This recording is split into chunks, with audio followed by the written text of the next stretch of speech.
আফা, আগামীকাল আমার Dubai flight. আমার একটা করোনার নেগেটিভ টেস্ট রিপোর্ট দিবেন? আপনার মাথায় কি সমস্যা আছে? করোনা টেস্ট রিপোর্ট কি নাপা ট্যাবলেট যে চাইলেই পাবেন? যান টেস্ট করান, 2-3 দিন পর রিপোর্ট পাবেন। শুনছি এই হাসপাতালে নাকি করোনার রিপোর্ট বিক্রি হয়, তাই আসলাম। আফা দেন না একটা নেগেটিভ রিপোর্ট। আমি গরিব মানুষ, কাজ যাইতে না পারলে ফ্লাইটের পুরো টাকাটাই লস হয়ে যাইব, ভিসার মেয়াদও শেষ হয়ে যাইব, দুবাই আর যাওয়া হইব না।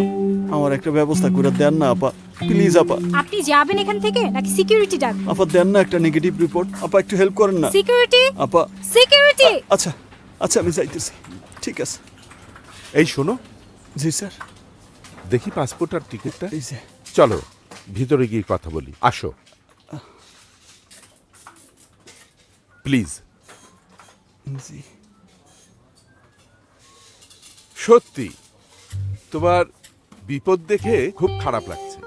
তোমরাই তো দেশের রত্ন, বিদেশ গিয়ে কষ্ট করে কাজ করার পর তোমরাই দেশে টাকা পাঠাও। শোনো, তোমাকে আমি একটা করোনা নেগেটিভের রিপোর্ট দিতে পারি, কিন্তু টাকা লাগবে 20,000। আমি রাজি, কিন্তু স্যার আমার তো আইজি লাগবো। আরে আজই মানে এক্ষুনি।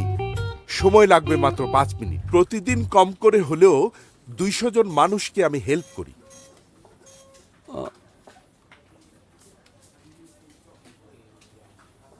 দিনে 40 লাখ, মাসে 12 কোটি। আরে কিসের হিসেব করছো? তোর এই হাসপাতাল বন্ধ করতে আমার কত সময় লাগবে সেটার। হাসপাতাল বন্ধ করে দেবে মানে? এতক্ষণ তুই যা যা বলেছিস সব এখানে ভিডিও করেছি, আর এখন এগুলো social media, print media, TV media সহ সব আইন প্রয়োগকারী সংস্থার কাছে চলে যাবে। কে আপনি?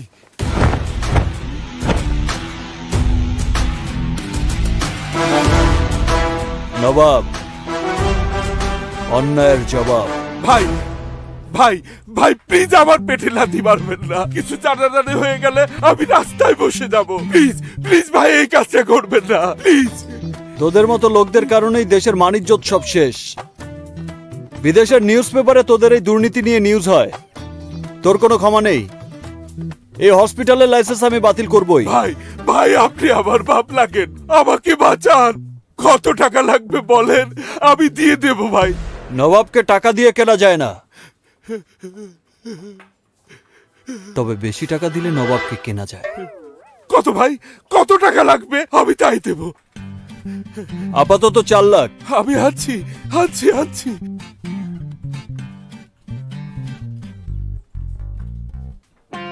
ভাই ভাই, এই ভিডিওটা ডিলিট করেছেন? না, ওটা সবাইকে সেন্ড করে দিয়েছি।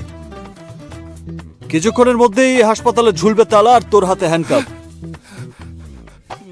আমার কার্ডটা দিয়ে গেলাম, আদালতে তোর জামিনের জন্য আমিই লড়বো। এত বড় বেইমানি! দেশের স্বার্থ রক্ষায় এই নবাব এমন 1000টা বেইমানি করতে পারে।